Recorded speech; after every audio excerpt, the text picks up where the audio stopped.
मुंबईच्या माजी महापौर आणि विरोधी पक्षनेत्या किशोरी पेडणेकर यांनी विद्यमान महापौर रितू तावडे यांना राखी बांधून रक्षाबंधनाचा सण साजरा केला। मुंबईच्या प्रश्नावर सभागृहात आणि बाहेरही एकमेकींवर टीका करणाऱ्या या दोन महिला नेत्या आज मात्र एकमेकींना राखी बांधताना दिसल्या।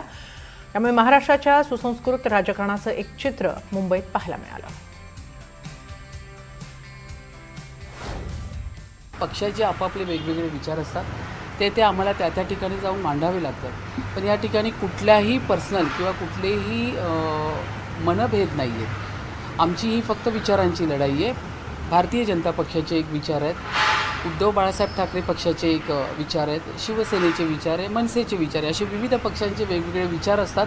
ते आम्हाला त्या प्लॅटफॉर्मवरून मांडावे लागतात, त्यावेळी आम्हाला ती उत्तरं द्यावी लागतात। त्याच्या पलीकडे जाऊन जर आम्ही जर ह्या ठिकाणी बघितलं तर चित्राताईंचं आज कित्येक वर्षापासून माझ्यावर असलेलं प्रेम, मला नेहमी त्यांनी पुढे येण्यासाठी दिलेलं ताकद, सामर्थ्य आणि किशोरीताई यांची माझी ओळख 2012पासून मुंबई महानगरपालिकेमध्ये आजची ओळख नाही आहे आणि नेमक्या त्याही कोकणातल्या, मीही कोकणातली।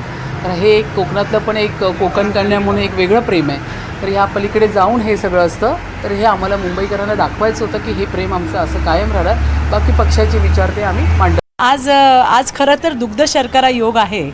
दोघींनीही एकमेकींना राख्या बांधल्यात आणि या मंगल क्षणाची मी साक्षीदार आणि खूप छान।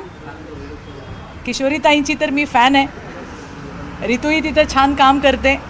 मतभेद जरूर असावेत पण मनभेद नसावेत, आणि ते मनभेद कसे नसावेत ते आज आपल्या महापौरताईंनी आणि विरोधी पक्षनेता या दोन्ही ताईंनी त्या ठिकाणी दाखवून दिलेलं आहे। मुंबईकरांसाठी जे बेस्ट करता येईल ते करण्याचं काम दोघींच्या माध्यमातून त्या ठिकाणी होत असतं।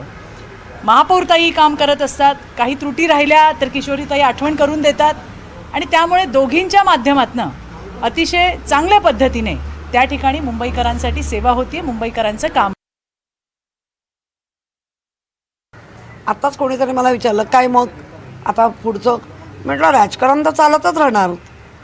तो हे मनभेद नाही आहेत, विचारांची भेदाभेद होतच राहणार, त्याला कोणीच रोखू शकत नाही। कितीतरी असे लोक पाहिले आपण की त्यांची एक चांगलं मैत्री पण असते, पण जे ते राजकारण आहे किंवा जे काही विषय ते त्या वेळेला व्यवस्थित मांडले जातील किंवा सांगितले जातील। पण आजचा दिवस आहे सर्वांना शुभेच्छा देण्याचा। अगदी बहिणींनी एकमेकींना देणं, आपल्या नागरिकांना सगळ्यांना रक्षाबंधनच्या शुभेच्छा देणं हे क्रमप्राप्त आहे।